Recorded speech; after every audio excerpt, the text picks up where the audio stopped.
Muy buenas tardes, estimados alumnos. Muchas gracias por acompañarnos nuevamente. Estamos continuando con el tema del comerciante social y en esta oportunidad vamos a platicar un poquito sobre la administración, puntualmente dentro del tema de las sociedades anónimas, porque como les decía anteriormente, esto es de lo que tiene mayor desarrollo dentro de nuestro código.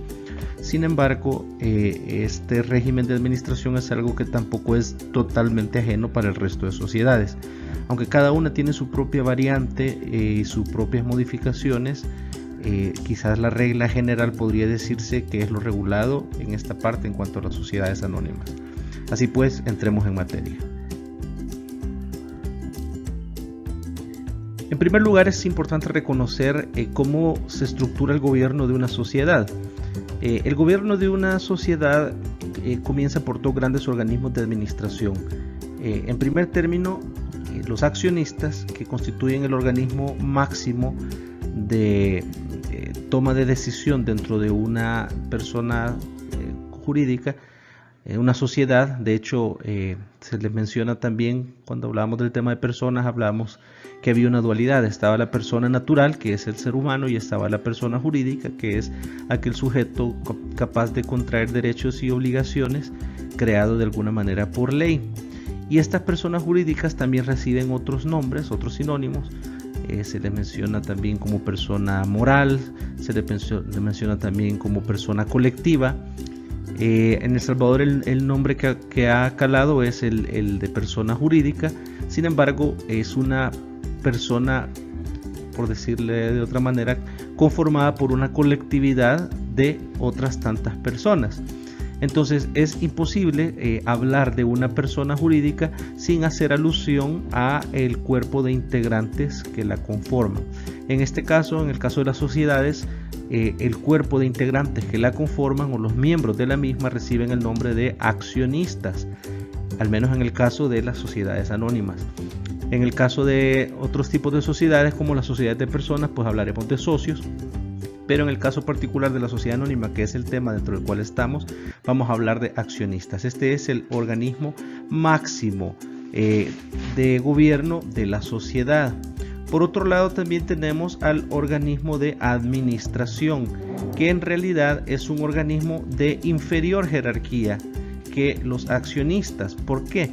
Porque si bien es cierto, los accionistas son un cuerpo normativo que forman la colectividad y expresión máxima de la sociedad, por ser un cuerpo normativo muchas veces muy grande, porque la verdad no existe un límite en cuanto a la cantidad de accionistas que puedan haber, y desde que puede ser una sociedad pequeña hasta que puede ser una sociedad, por ejemplo un banco que tiene miles y miles de titulares.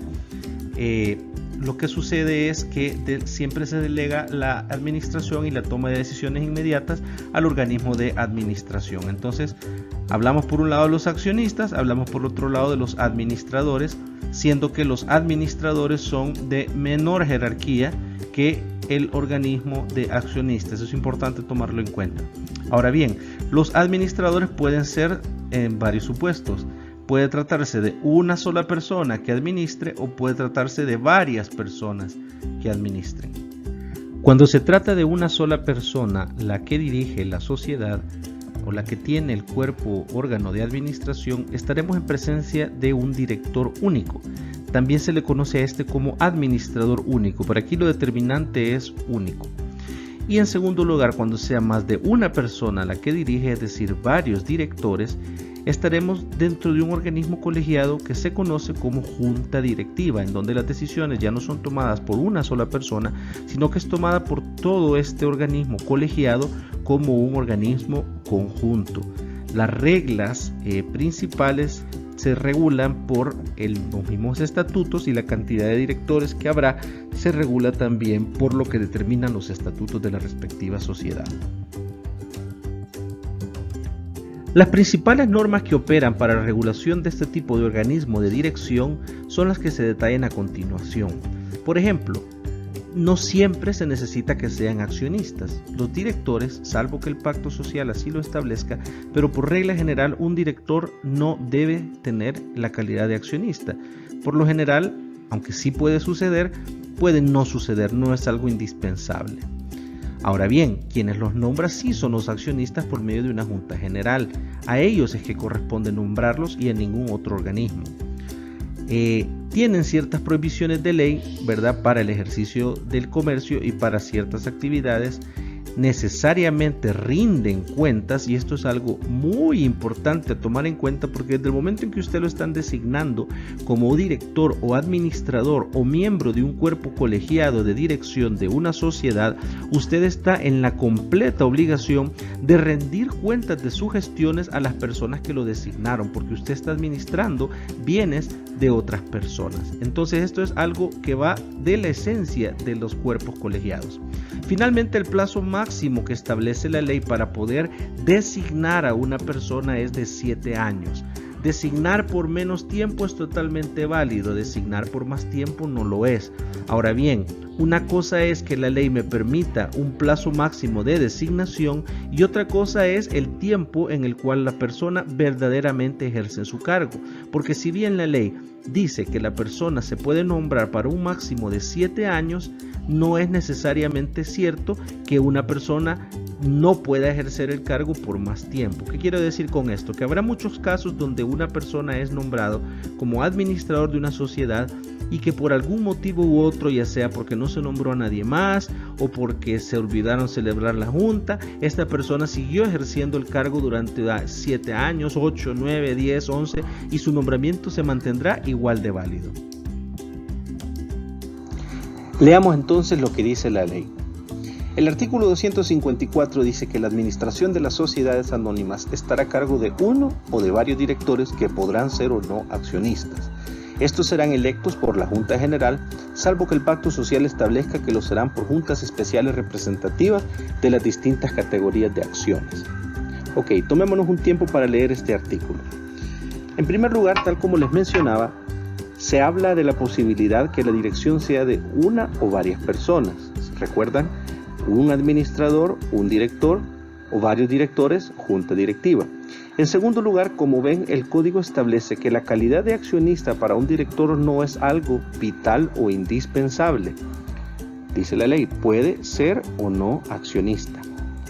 En tercer lugar, habla del organismo que designa. Siempre van a ser los accionistas, porque esto es uno de los derechos esenciales de los accionistas, designar a quienes van a manejar su patrimonio. Ahora bien, cuando la ley habla por un lado de que será electo por la Junta General o también puede ser por juntas especiales representativas de las distintas categorías de acciones, esto se refiere, por ejemplo, al caso que hay acciones que tienen diferentes series. Por ejemplo, les podría hablar del caso de sociedades de economía mixta, en donde hay, por ejemplo, una serie de acciones para las entidades de gobierno, hay otra serie de acciones para la empresa privada, hay otra serie de acciones para gremiales, o de repente hay diferentes tipos o de acciones que, por ejemplo, dicen, bueno, vamos a hacer una sociedad con diferentes clases de acciones y según la naturaleza o según las emisiones. Vamos a hacer una serie A, una serie B y una serie C. Entre los derechos, por ejemplo, de cada acción va a ser que vamos a hacer una junta directiva de 6 directores. La serie A va a tener derecho a 2, la serie B va a tener derecho a 2, la serie C va a tener derecho a 2.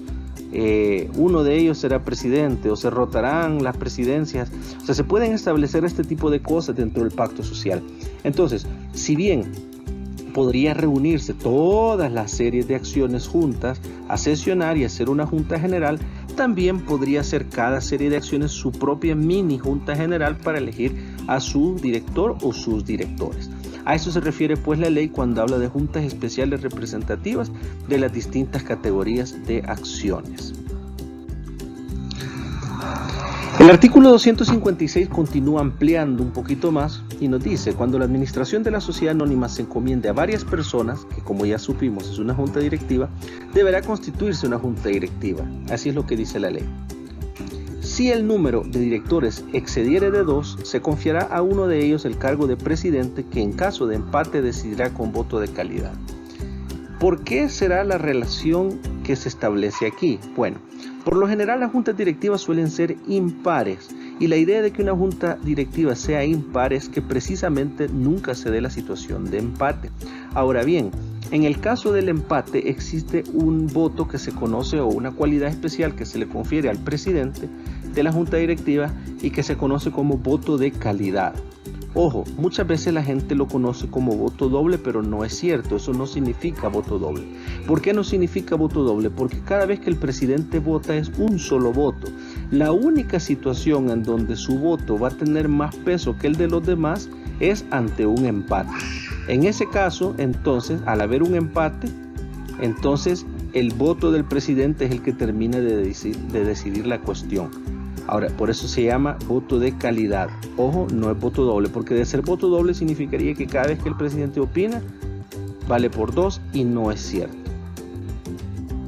A continuación tenemos el artículo 257 que regula una situación bastante importante, y esto es que el cargo de director o de miembro de una junta directiva es algo personal y no se puede desempeñar por medio de representante. Es decir, cuando usted lo nombran como director de una sociedad, como miembro de una junta directiva de una sociedad, es algo que usted lo hace usted o no lo hace nadie. No es poco frecuente en la práctica que las personas establezcan juntas directivas y sean miembros de juntas directivas y de repente por un día, por algún motivo u otro, no pudieron asistir a la sesión. Sin embargo, dicen, bueno, no pude asistir yo, pero aquí mando yo a mi representado con una carta para que decida por mí. Bueno, este tipo de cosas no es permitido, no debería ser permitido. Lo que debería suceder en ese caso es que el director que no llegó debería ser suplido, valga la redundancia, por un director suplente. Pero no podría un representante designado por este mismo director suplir su ausencia, porque nuevamente quienes son los únicos llamados a nombrar directores, tanto los propietarios como los suplentes, son los accionistas y de ninguna manera el director mismo. Así que la ley deja muy claro esta situación y deja muy claro que el miembro de una junta directiva o el director designado solamente será él el que pueda ejercer su propio cargo.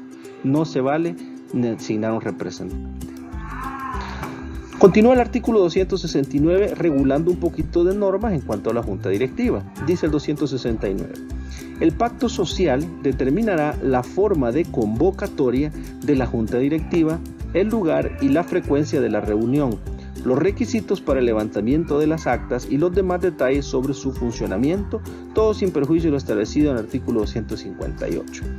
Estas reglas pues de convocatoria suelen estar reguladas detalladamente en los pactos sociales. ¿Y por qué he subrayado el tema de la convocatoria? Porque el tema de la convocatoria es un tema crucial dentro de la gobernanza corporativa. ¿Por qué? Porque generalmente quien tiene la facultad de convocatoria tiene la capacidad de regular y de mantener la celebración de ciertas juntas directivas. Por ejemplo, si yo tengo una capacidad de convocatoria, es decir, la capacidad de invitar a la gente a sesionar válidamente, ya yo de alguna manera podría llegar a marcar la agenda que se va a discutir y controlar qué puntos se discuten y qué puntos no, y volvérsela difícil a aquellas personas que quieran introducir un punto dentro de la agenda que yo estaré con la intención de bloquear. Entonces, en algunos pactos sociales suele ser que el que tiene la facultad de convocatoria se le suele dejar al secretario. En otros pactos sociales se le establece que es el presidente o el secretario. En otros pactos sociales se le permite también al presidente, al secretario, al auditor externo. En otros pactos sociales casi que se habla de cualquier miembro de la junta directiva. La recomendación en este punto es que en materia de convocatoria, dependiendo del régimen que usted quiera tener, si usted quiere conservar una sociedad con un control muy estricto, ¿verdad? Que la persona que maneje las agendas sea un cancerbero que no se le pueda pasar nada, entonces restrinja la capacidad de convocatoria a determinados funcionarios. Si usted en cambio lo que quiere es tener amplitud para la discusión de diferentes temas, entonces aumente esta capacidad de convocatoria para que lo pueda hacer una cantidad mayor de personas, porque este tema de la convocatoria suele ser uno de los mayores pleitos en materia de accionistas, porque a veces se pelean dos grupos y resulta que el que tiene el monopolio de la convocatoria nunca convoca junta directiva, nunca convoca junta general y nunca se discuten los puntos que tienen la intención de discutirse. Luego tenemos el artículo 258, que siempre está hablando de la junta directiva, ojo, y enfatizo junta directiva, ¿verdad? En donde habla de celebrar sesiones válidas con la asistencia de la mayoría de sus miembros y tomar la decisión por mayoría de votos de los presentes. Ok, importante hacer una diferenciación. ¿Cómo se celebra una sesión válida? Dice, con la asistencia de la mayoría de sus miembros, es decir, de la mayoría de los miembros nombrados. ¿Y cómo se toma decisión? Por mayoría de los presentes. La cantidad de miembros y la cantidad de miembros presentes son números que por lo general son distintos. Si yo, por ejemplo, inicié una sesión con la cantidad mínima de miembros nombrados, me dio el requisito de quórum, ya es suficiente como para que delibere y tome decisiones, aun y cuando esta cantidad mínima de miembros se pudiese haber retirado en el transcurso de la sesión, porque entonces la mayoría ya se convierte en una mayoría de votos de los presentes. Es importante hacer esta diferenciación. Es importante hacer la diferenciación también que se hace por una mayoría, ¿verdad? Y aquí se habla pues de una mayoría simple, no específica, ¿verdad? Como diferencia de a nivel legislativo, que es otro cuerpo colegiado, claro, mayor sofisticación, ¿verdad? Que una junta directiva, donde se habla de diferentes temas. Ahora dice, las sesiones de juntas directivas podrán celebrarse a través de videoconferencias, cuando alguno o algunos de sus miembros o la mayoría de ellos se encontrarán en lugares distintos dentro o fuera del territorio de la República. ¿Qué quiere decir esto? Que el hecho de no estar yo presente para poder celebrar una junta directiva no es impedimento para que se pueda celebrar o se pueda llevar a cabo. Yo lo puedo hacer por medio de videoconferencia. Interesante que tal vez para esta época, cuando se reformó el código, no teníamos tanta tecnología como la que tenemos ahora. Ahora las videoconferencias son un poquitito más simples, no hay necesidad de apersonarse, digamos, a una de estas oficinas de realidad virtual y con los monitores y las cámaras. No es absolutamente necesario, basta que yo pues me conecte a mi teléfono y sesione, ¿verdad? Ahora bien, para esto sí hay ciertas reglas. Dice, para los efectos del inciso anterior, es decir, la celebración de juntas directivas por videoconferencia, será responsabilidad del director secretario, eso sí, grabar por cualquier medio que la tecnología permita la videoconferencia, no solo el audio, la videoconferencia, y hacer una transcripción literal de los acuerdos tomados, la cual asentará en el libro de actas correspondiente, debiendo firmar el acta y remitir una copia por cualquier sistema de transmisión a todos los miembros de la junta directiva, quienes además podrán requerir una copia de la grabación respectiva.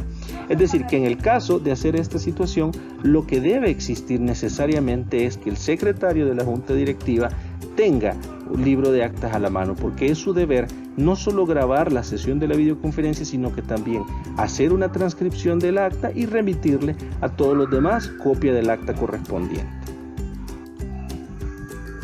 Así pues venimos, y como decía al principio, hago la diferenciación entre junta directiva y junta general, porque la junta directiva es el organismo de administración nombrado de varios directores. En cambio, la junta general se refiere a accionistas, a los socios. Es un organismo colegiado diferente y, por supuesto, de muchísima mayor jerarquía de la junta directiva. La junta general nombra a los accionistas.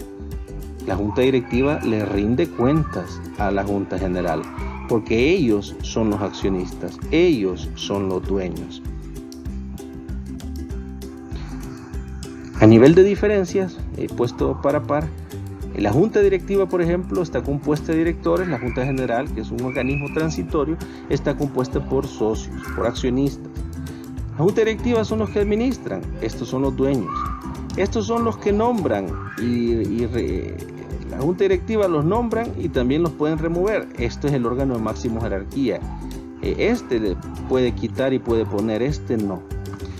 Esto es indelegable, ¿verdad? Porque los directores, como mencionábamos, es un cargo personal que no puede ejercerse por medio de representante. En la Junta General, en cambio, yo sí puedo nombrar un representante, y esta es una de las confusiones que generalmente a veces la gente no lo hace por mala intención, sino que simplemente se confunde con el tipo de junta que está interviniendo. Entonces, a nivel de Junta Directiva yo no puedo mandar representantes, a nivel de Junta General sí lo puedo hacer. En la Junta Directiva, en cambio, sí se permite la videoconferencia, pero la Junta General, aquí la ley solo habla de que sea presencial. Nuestra ley no permite la celebración de juntas generales por videoconferencia todavía. A ver cuánto tiempo va a durar esto, sobre todo pues, con lo que estamos viviendo actualmente. A continuación, la Junta Directiva sí tiene un plazo de vigencia, como mencionaba, el máximo era 7 años, en cambio la Junta General es algo indefinido porque son los accionistas. Enfatizando nuevamente el punto y para que no se confundan, la videoconferencia no aplica para juntas generales de accionistas, solo para juntas directivas. Las juntas generales son estrictamente presenciales, por eso es que la misma ley es bastante flexible en cuanto a los requisitos de cuando yo actúo en representación de otra persona.